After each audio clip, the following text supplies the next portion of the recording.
நண்பர்களுக்கு வணக்கம். இது பதிவிடுற நாள் இன்றைக்கி 26/4/2026. இருந்தாலும் பிடிக்கல, இருந்தாலும் செய்யணுங்கிற அவசியம். அது சில விஷயங்களை நம்ம சாப்பிட்றவங்களுக்கு தெளிவுபடுத்த வேண்டிய அவசியம் இருக்குது என்னங்கிறத. சரியா? அதுக்காக தான் இது. ஏன்னா ஒரு பொருளை உங்களுக்கு தயாரித்து கொடுக்கும்போது அந்த பொருள் எப்படி தயாரிக்கப்படுது அப்படிங்கிறது உங்கள் பார்வைக்கு வரணும். எப்படி உருவாக்கப்படுது, எப்படி பயிர் வைக்கப்படுது, ஏங்க இதெல்லாம் சொல்லணும்? உணவும் உயிரும் தான் நம்ம உடம்பும் வாழ்க்கையும். அதுதான் மருந்தாகவும் இருக்குது, நம்ம உடம்புக்கு வேண்டிய ஆற்றலையும் கொண்டு வருது. அதனால் அதை தயாரிக்கிறது எப்படி அப்படிங்கிறது தெரியணும். நிச்சயமாக அது நல்லது செய்யலைனாலும் கெட்டதை செய்யக்கூடாது, விஷம் மாதிரி. ரைட்டுங்களா? முடிஞ்சால் நம்ம உடம்பை வளர்க்கலாம், தெம்பாக வச்சுக்கலாம். இல்லைன்னா அது நம்மளை தொந்தரவு பண்ணிடக்கூடாது. அதுக்காக தான் இப்போ நீங்கள் பார்க்குறது சலிச்ச உளுந்துங்கிற என்னையா கல் இருக்குங்கிறீங்களா? மண் கட்டி இருக்குது. அது பாருங்க, இது எவ்வளவு சலிப்பாங்கங்கிறீங்க ஒரு நாளைக்கு? இதற்கு பாருங்கள், இவ்வளோ தான் சலிப்பாங்க, இவ்வளோ தான். இது ஒரு நாளைக்கு சலிக்கலிங்க, இது 6 நாள் சலித்தது. ஒரு நாளைக்கு 10 கிலோ அளவுக்கு தாங்க இது சலிக்க முடியும். இதை சலிச்சிட்டு இருக்காங்க பாருங்கள். இப்படி தான் சலிக்கணும். இங்கே பாருங்கள், இப்படி தான் கொஞ்சம் கொஞ்சமாக இது சலிக்க துவங்குறாங்க.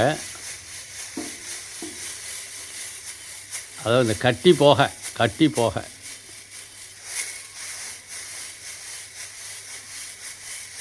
சுத்தமான உளுந்து இருக்கு பாருங்கள். இதில் பாருங்கள்,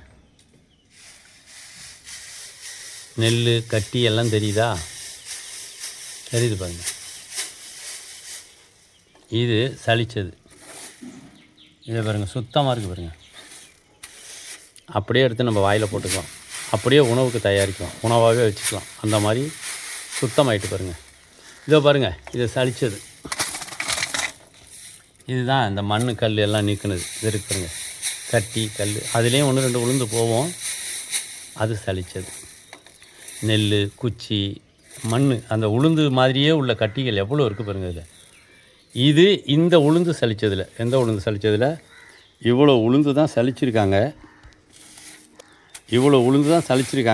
அதுக்கு இவ்வளோ கட்டி ஏற்கனவே சலித்ததை பாருங்கள்.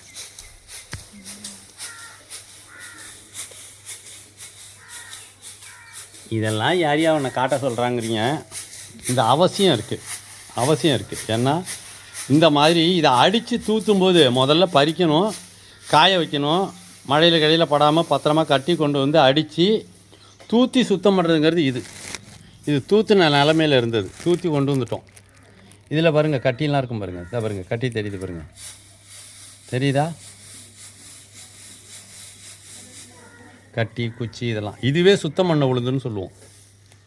அதாவது தூற்றி சுத்தம் பண்ணுது. ஆனால் தாத்தி சுத்தம் பண்ணுறதுங்கிறது இதுதான். இப்போ முறத்தால் தாத்தி எடுக்கிறாங்க பாருங்கள். இந்த மாதிரி இதுக்கே இதில் இடையில காய வைக்கிறது வேறு இருக்குது. இது ஒரு 2 மாதம் காய வைக்காமல் வச்சிங்கன்னு வச்சிங்க, எல்லாம் பூச்சி பிடிக்கும். இப்போவாது புரிஞ்சுக்குவாங்க. ஒரு நாளைக்கு ஒரு 10 கிலோ கூட முடியாது. 6 நாள் தூத்துனது, 6 நாள் தாத்துனது இதாங்க. மிஞ்சி போனால் 60 கிலோ இருக்கும். ஒரு நாளைக்கு 300 சம்பளம். சாப்பாடு, ஒரு வேளை சாப்பாடு, 2 வேளை டீ.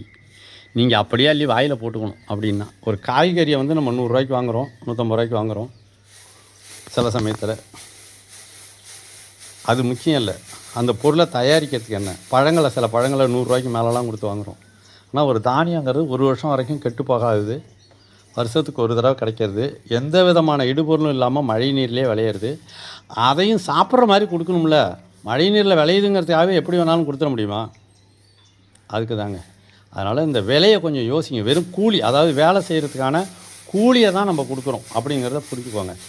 இப்போ உதாரணமாக உங்களை நான் என்னுடைய நிலத்தில் சும்மாவே நீங்கள் பறிச்சுக்குவாங்க, நீங்களே பறிச்சுக்குவாங்க, நீங்களே அடிச்சுக்குவாங்க, நீங்களே தூற்றி சுத்தம் பண்ணிக்கிங்க, நீங்களே இந்த மாதிரி தாத்தி கல் இல்லாமல் எடுத்துக்குவாங்க அப்படின்னு சொன்னால் 150 ரூபாய்க்கு நீங்கள் எடுத்துப்பீங்களான்னு பாருங்கள். 150 ரூபா செலவில் உங்களால் 1 கிலோ உளுந்தை தட்டி எடுத்து தாத்தி கல் இல்லாமல் மாற்றிக்க முடியுமான்னு பாருங்கள்.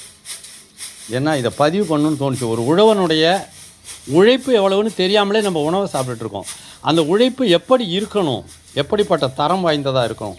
அப்புறம் இதுக்கு மேலே இன்னொரு முக்கியமான செய்தி, இந்த உளுந்தை தாத்திட்டாங்கல்ல, இதுக்கப்புறம் கல்யாந்திரத்தில் திருகிறதுக்கும் அதே 10 கிலோ ஒரு ஆளுக்கு.